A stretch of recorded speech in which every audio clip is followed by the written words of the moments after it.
This is VOA News. Via remote, I'm Liz Pelka. U.S. congressional leaders have reached a deal on a coronavirus relief package. The $900 billion package will provide the first new aid in months to an American economy hammered by the pandemic.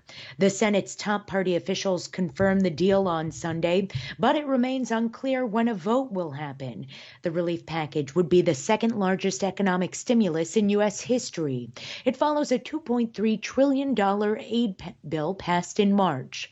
The package would give $600 direct payments to individuals, boost unemployment payments by $300 a week, and give hundreds of millions of dollars in additional aid to small businesses.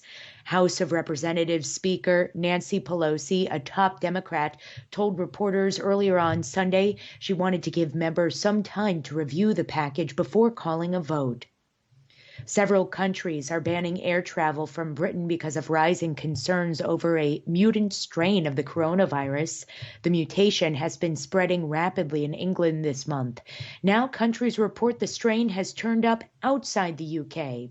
Italy's foreign minister said Sunday that a case has been identified in Rome, and the World Health Organization said 9 cases have been found in Denmark and 1 each in the Netherlands and Australia. British scientists have been scrambling to work out whether the mutant strain may be resistant to the crop of newly developed vaccines. U.S. Embassy in Iraq condemned a rocket attack on its compound in Baghdad's Green Zone on Sunday, saying it resulted in minor damage but no casualties or injuries. The embassy called in a statement on all Iraqi political and government leaders to take steps in order to prevent such attacks and hold accountable those responsible. This is VOA News. The German government has brought home 3 women and 12 children from refugee camps in northeastern Syria. The camps hold families of Islamic State fighters. Foreign Minister Heiko Maas said on Sunday the repatriation was based on humanitarian grounds and involved orphans and sick children. German news media reported that all 3 women face terror charges for their connection with the Islamic State. Moderna Inc. and its partners have started distributing their COVID-19 vaccine in the U.S. It's the second vaccine approved for emergency use in the country.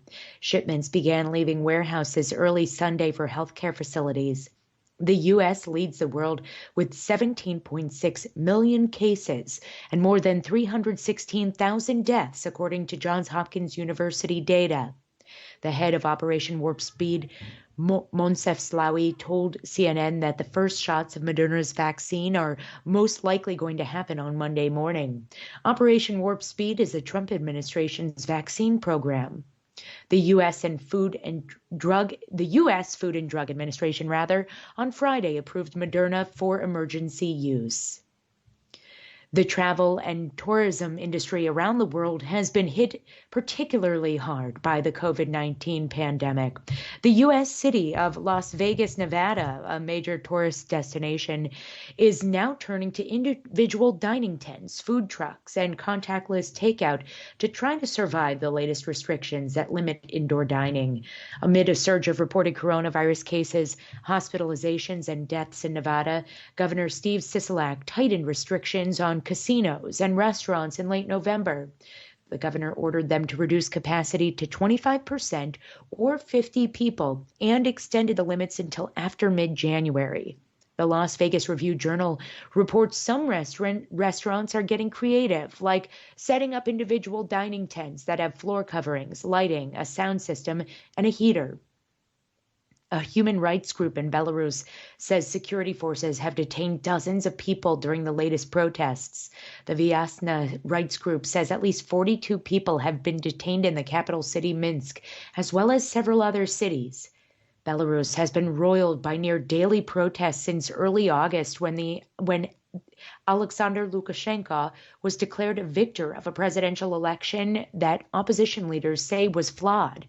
Police have violently cracked down on the post-election protests with more than 27,000 detentions, according to the United Nations. Via remote, I'm Liz Pelka, VOA News.